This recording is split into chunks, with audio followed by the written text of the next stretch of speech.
Okay, I'm back at Rocky Mountain Vessels with their Econo line mash tun. Now, we just looked at the brew kettle, and I think I forgot to mention that is under $6,000. And the mash tun, I believe, is around that price too. Let's break it down and let me show you what's so great about this mash tun. It is uninsulated for one. That's what saves the money.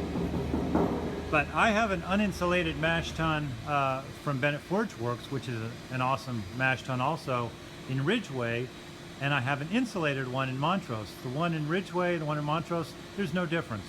Uninsulated really does hold its heat for a nice single infusion mash. So let's look at this thing. It's got a nice manway, and here's a feature that I really like about this false bottom. You can do V-wire or just this regular perforated, but instead of having to lift this screens up in two parts from the top, this has three parts, and you can pull this piece out right here and just slide it right out, and then grab the others without having to pull them out over the top. That is a really nice labor-saving device. They make these really cool grants, which are basically a keg topped off of these really comfortable handles, and then this spout coming down for the grant.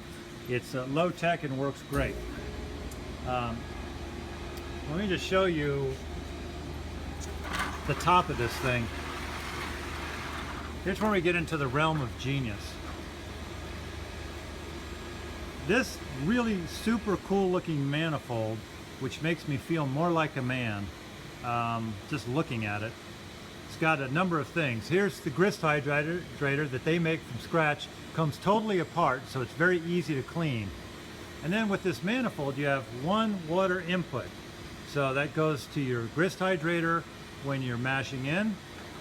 And then the middle one, when you open that valve, goes to your CIP for cleaning. And then this third one is for Vorloff, and that is something you've got to see to believe. Let me show you this.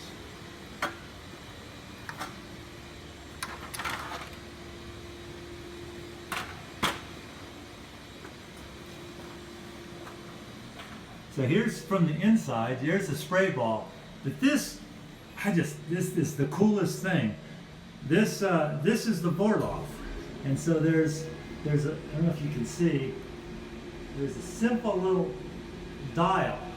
You can loosen the dial, and then you can adjust this up or down. So depending on how deep your grain is, this can sit right on top of the grain, and then when the wort comes down for Vorloff, just spreads evenly over the surface, so you don't have any channeling or anything.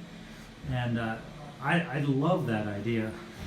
And then it's got a simple lid that actually seals really well, so that when you're doing a CIP, you don't have water squirting out everywhere. It's got a nice comfortable handle. It's not going to cut you or anything. And you'll notice that it's tall.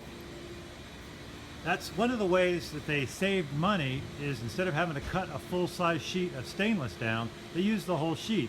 You still have a mash tun, a regular mash tun, so you can do any degree of gravity in this thing, but you still almost have an extra 50 gallons or more, which I like, because when we're doing heat exchanger, running through the heat exchanger at the end of the boil, we want to recapture that hot water, and I've got tons of capacity in here too. Or this makes a great hot tub for you and 5 of your friends. So again, this thing is around $6,000 or so. I can't recall the price. This is just under $6,000. See, you're looking at a brew house for $12,000 that will make amazing beer, and it's all 7-barrel. That's some serious stuff there. So that's Rocky Mountain Vessels in Montrose. You ought to check them out. Okay.